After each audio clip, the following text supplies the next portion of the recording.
का फल तुम्हारे अपने संकटों से वापस आता है।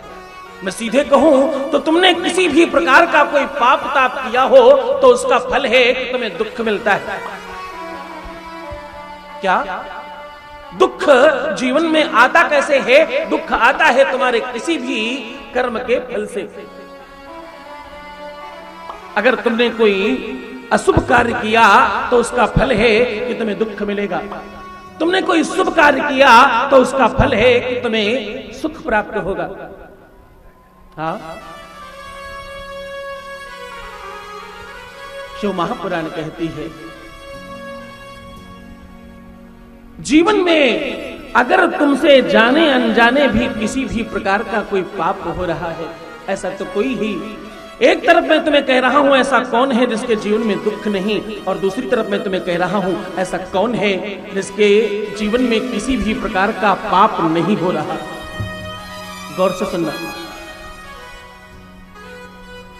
तुम्हारे जीवन में तुम जहां रहते हो यहां जो भी तुमसे अच्छे बुरे काम हो जाएं, ये जब तुम किसी शुभ तीर्थ में जाते हो, किसी मंदिर में जाते हो, किसी देवालय में जाते हो, वहां जाने से नष्ट हो जाते हैं।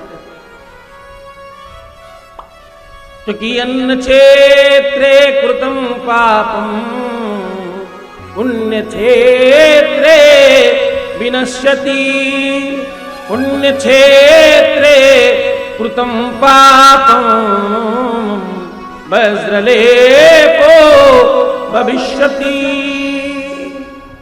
पुण्य क्षेत्र में किया हुआ पाप, जो भी तुम्हारे अन्न क्षेत्र का, जहां तुम रहते हो, जहां रोजमर्रा के काम करते हो, वहां अगर तुमसे कोई पाप हो जाए तो वो मंदिर में, देवालय में, तीर्थ में जाने से नष्ट हो जाता है। लेकिन अगर कोई तीर्थ में पाप हो जाए तो वो विश्व के किसी भी कोने में जाने से नष्ट नहीं होता, बस लेपो भविष्यति। और उस पाप का फल है कि तुम्हारे जीवन में पितृदोष, वंशदोष और नैसर्गिक दोष बनते हैं। तुम्हारे जीवन में नाना प्रकार के दोष उत्पन्न होते हैं और तुम्हारा वंश और कुटुंब दुखी हो जाता है।